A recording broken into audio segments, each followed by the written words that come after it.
Hi everyone, welcome to study point. उम्मीद करता हूँ आप सभी लोग स्वस्थ होंगे और सीखने में व्यस्त होंगे। जैसा कि हमने आपसे प्रॉमिस किया था कि एसएससी जीडी का क्रैश कोर्स हम कंटिन्यू करेंगे।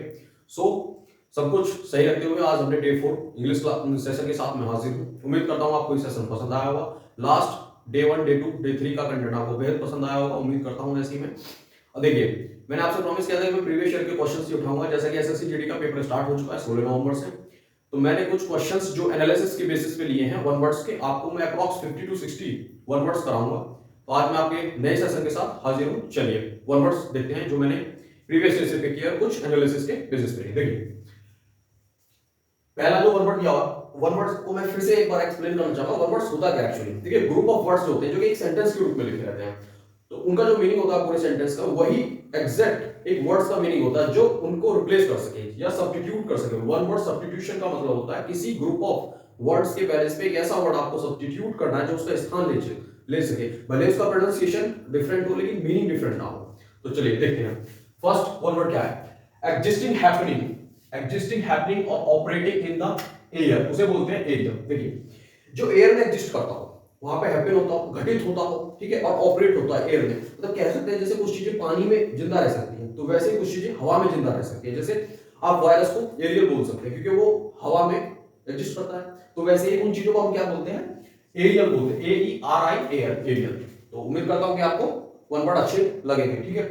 देखिए, question number 2, one who speaks many languages, एक ऐसा व्यक्ति जो बहुत सारी लैंग्वेज बोलता है। बहुत सारी का मतलब 3 से 4 या 5 से 6, या कुछ लोग ऐसे होते हैं जिनको 10 से ज्यादा भी लैंग्वेजेस आती हैं। जैसे आपने सुना होगा उसे इंग्लिश भी आती है, हिंदी भी आती है, मराठी भी आती है, रीजनल लोकल लैंग्वेज भी आती है, इंग्लिश भी आती है, फ्रेंच भी बोलता है, ठीक है। तो इस तरीके से व्यक्ति को क्या बोलते हैं, इस तरीके के व्यक्ति को क्या बोलते हैं, देखिए लिंग्विस्ट बोलते हैं। One who speaks many languages उसको बोलते हैं लिंग्विस्ट। देखिए, पहले भी मैं आपको वन वर्ड में डिस्कस कर चुका हूं कि आईएसटी वो व्यक्ति होता है जो उस काम को करता है। तो देखो आईएसटी लगा हुआ, तो ये क्या है, सफिक्स वर्ड है जो बाद में आता है, ठीक है। तीसरा देखते हैं, something which gets broken easily, कोई भी ऐसी चीज जिसे आप इजीली तोड़ सके, मरोड़ सके, ठीक है, या यूं कहूं कि सिनोनिम में कमजोर हो, ठीक है, वीक हो, तो उसे क्या बोलते हैं, वन वर्ड के तौर पर फ्रेजाइल बोलते हैं। FRAZIL, fragile. फोर्थ देखते हैं, the method and practice of teaching. देखिए, एक मेथड होता है सभी के अपने का, पढ़ाने का तरीका, टीचिंग का एक वे ऑफ टीचिंग होता है, तो उसको क्या बोलते हैं हम, पेडागोगी बोलते हैं। क्या बोलते हैं, पेडागोगी, ठीक है। तो उम्मीद करता हूं कि आपको जहां तक अच्छे लगे होंगे। चलिए पांचवा, an act that makes full morally bad और अशेम्ड। देखिए, an act that makes feel morally bad और अशेम्ड। अशेम्ड का मतलब होता है शर्मिंदगी महसूस करना। किसी काम को करते वक्त आप जब शर्मिंदगी महसूस कर रहे हैं, या फिर मोरली बैड हो, नैतिकता के तौर पर वो चीज अच्छी ना हो, तो उसे क्या बोलते हैं, डिसग्रेसफुल, असम्मानजनक। क्या बोलते हैं, डिसग्रेसफुल, असम्मानजनक। सिक्स देखते हैं, the dead body of an animal, एक एनिमल्स की जो डेड बॉडी है उसे क्या बोलते हैं, केयरकैस, CARCAS, केयरकैस। सेवेंथ देखते हैं, a place where fish are kept, उसे बोलते हैं एक्वेरियम। देखिए, आपने कई बार देखा होगा कि जो रूम होता है जहां पे लोग बैठते हैं या गेस्ट टाइप आते हैं, तो वहां पे जो इंटीरियर किया जाता है उसमें एक एक्वेरियम टाइप होता है जिसमें मछलियां वगैरह ऐसे तैरती हैं, पानी होता है, ठीक है। तो उसे हम क्या बोलते हैं, एक्वेरियम बोलते हैं, ठीक है। ए पैलेस वेयर फिश, जहां पे फिश को प्रिजर्व करके रखा जाता है। बहुत से लोग घर में भी रखते हैं, या फिर कोई तालाब वगैरह होता है उस तरीके जो स्पेसिफिक बनाया जाता है उस तरीके से, तो उसे क्या बोलते हैं, एक्वेरियम बोलते हैं, ठीक है। एक्वा वर्ड जो पानी से रिलेटेड है, ठीक है। एट्थ की तरफ चलते हैं, पैलेस नहीं, a place where coins are made, उसे बोलते हैं मिंट। एक ऐसा स्थान जहां पे सिक्के जो होते हैं वो बनाए जाते हैं, उन्हें ढाला जाता है, उनका एक स्ट्रक्चर होता है, उसको क्या बोलते हैं, उसे बोलते हैं मिंट।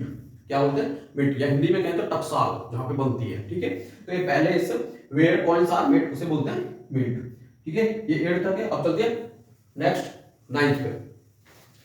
9 वन वर्ड क्या कह रहा है, the keeper of A museum. देखिए, जो एक व्यक्ति जो म्यूजियम की रखवाल करता है या उसकी देखभाल करता है, उसके रखरखाव के लिए रखा जाता है, अपॉइंट किया जाता है, उसे क्या बोलते हैं, क्यूरेटर, CURATOR, क्यूरेटर बोलते हैं उसको, ठीक है। म्यूजियम में जो होता है जहां पे एंशिएंट टाइम की जो चीजें होती है, प्राचीन काल की उन चीजों को सजा के रखा जाता है, या फिर यूं कहो कि लोग उन्हें देखने के लिए आते हैं, विजिट करते हैं और उसका आनंद लेते हैं कि एंशिएंट टाइम में किस तरीके की चीजें होती थी।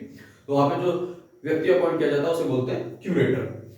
10 देखते हैं अगला, the geometrical figure with 8 side, एक ऐसी फिगर जिसकी 8 साइड है। जैसे ट्रायंगल में कितनी साइड होती है, 3 साइड होती है, तो उसे हम ट्रायंगल बोलते हैं, ठीक है। स्क्वायर में 4 साइड होती है इस तरीके से, और 5 साइड का होता है पेंटागन होता है, 6 का होता है हेक्सागन, 7 का होता है सेप्टागन। तो वैसे ही जिसमें 8 साइड होती है उसको क्या बोलते हैं, ऑक्टागन बोलते हैं। मैथ्स का क्वेश्चन आप लिख सकते हैं इसे, ठीक है। तो जैसे पॉलीगन में पूछा जाता है, तो a geometrical figure with 8 side, octagon बोलते हैं उसे, ठीक है। 11 की तरफ चलते हैं। ए कलेक्शन ऑफ पोएम, ठीक है। बहुत सारी जो कविताएं होती है, जैसे ऑथर्स होते हैं उन्हें लिखते हैं तो अपनी शब्दों में उन्हें लिखते हैं या खुद का क्रिएशन होता है, तो उन पोएम को, कंपाइलेशन को क्या बोलते हैं, उस चीज को, एक सीरीज जो होती है पोएम की, उसे क्या बोलते हैं, एंथोलॉजी बोलते हैं। क्या बोलते हैं? Anthology. A collection of poem, anthology. 12 को देखते हैं। A person who Yeats human flesh, एक ऐसा व्यक्ति जो मनुष्य का मांस खाता है, ठीक है, तो उसको क्या बोलते हैं? कैनिबल, जैसे बोलते हैं नरभक्षी, ठीक है।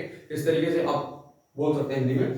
तो a person who Yeats human flesh, जो मनुष्य का मांस खाता है, उसे बोलते हैं कैनिबल।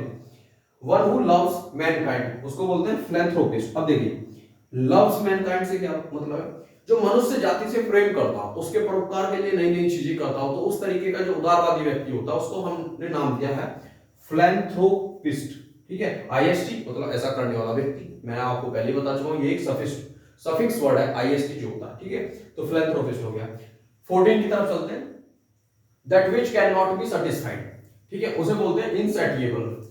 ऐसा व्यक्ति जो कभी सेटिस्फाई ना हो। अब सेटिस्फाई का सेंस ये है कि मान लीजिए आप कोई जॉब कर रहे हैं, ठीक है, आप बड़े एक्साइटिंग हो जॉब को, लेकिन 6 महीने बाद आपको बोरियत महसूस होने लगी कि भैया सैलरी कम है, टाइम बहुत ज्यादा लग रहा है इसमें, 10 से 12 घंटे की जॉब है, मैं चीजों को मैनेज नहीं कर पा रहा हूँ, या इस तरीके से, तो आप सेटिस्फाई नहीं है, आप क्विट करके फिर कुछ और करेंगे, फिर कुछ और करेंगे। तो इस तरीके का व्यक्ति, या फिर कोई काम कर रहा हो, सेटिस्फाई ना हो, ऐसा व्यक्ति जो कभी सेटिस्फाई नहीं होता, मतलब उसे चीजें कुछ ना कुछ कम लगती रहती है, तो ऐसा बोलते हैं, उसको क्या बोलते हैं? इनसैटिएबल, ठीक है, असंतुष्ट बोले। 15 की तरफ चलते हैं। The act of looking back on past time, ठीक है, ऐसा काम जो हमेशा, मतलब काम मान लीजिए, या फिर आप कोई भी आगे बढ़ने की सोच रहे हैं और आप बार बार पीछे देख रहे हैं, ठीक है, पीछे की चीजों को एनालाइज कर रहे हैं कि अगर ऐसा होता तब तो हमें ऐसा होता, ये होता, वो, तो इस तरीके से, तो इस तरह की जो चीजें करता है, जो बैक ऑन पास्ट पे जाता है, पीछे की चीजों को, उसे बोलते हैं रिट्रोस्पेक्शन, ठीक है। पैक्शन का मतलब एक निरीक्षण करना, बैक साइड की, पीछे की चीजों को एनालाइज करना, तो रिट्रोस्पेक्शन बोलेंगे, ठीक है। 16 की तरफ चलते हैं। A fictitious names used by an author, उसे बोलते हैं स्यूडोनिम। देखिए पी यहां पे साइलेंट है, ठीक है, तो जब भी हम इसका प्रोनाउंसिएशन करेंगे, जब हम रिटन करेंगे इसको तो पी लिखेंगे, लेकिन जब हम प्रोनाउंसिएशन करेंगे तो स्यूडोनिम बोलेंगे, पी नहीं आता, पी साइलेंट रहता है, फिर लिखने में आता है बस। तो ये ध्यान रखिएगा, ऐसे वर्ड स्पेलिंग में बहुत मिस्टेक करते हैं, ठीक है। और एसएससी की खास बात है, वो स्पेलिंग टेस्ट भी पूछता है आपसे, मैक्सिमम 5 पूछ सकता है या 2 भी पूछ सकता है, ठीक है। तो फिक्टिशियस का जो मतलब होता है काल्पनिक, इमेजिनरी, मतलब कल्पना के तौर पर। अब देखिए जितनी भी पिक्चर्स बनती हैं, तो उनमें जो हीरो होता है उसका रियल नाम कुछ और होता है, उस पिक्चर के लिए कुछ और होता है। तो ऐसा नेम जो ऑथर सजेस्ट करे स्क्रिप्ट में, ठीक है, इस तरीके के नेम को क्या बोलते हैं? स्यूडोनिम, ठीक है। 17 को देखते हैं। टू गिव अप थ्रोन, उसे बोलते हैं एब्डिकेट। देखिए थ्रोन का मतलब होता है सिंहासन, आप गद्दी पे विराजमान है, और डी थ्रोन, आपको गद्दी से उतार दिया गया, इस तरीके के 2 वर्ड है, ठीक है। तो एंटोनियम आपको मिल गया, थ्रोन का डी थ्रोन होता है। तो थ्रोन क्या था? राज सिंहासन में आप बैठे हुए हैं, आपको कोई अथॉरिटी मिली, आप कमांड कर रहे हैं, आदेश दे रहे हैं, लेकिन आपने जब उसको त्याग दिया तो उसे क्या बोलेंगे? एब्डिकेट। अब एब्डिकेट, ठीक है, तो त्याग देना एक तरीके से। तो इसका हो जाएगा 17 का, to give up throne, abdicate हो जाएगा इसका 1 वर्ड्स। तो ये मैंने आपको 17 1 वर्ड्स कराए थे। उम्मीद करता हूं कि ये वीडियो सेशन आपको बहुत ही अच्छा लगा होगा। वीडियो पसंद आया तो लाइक करें, शेयर करें और कमेंट करें, चैनल को सब्सक्राइब करें।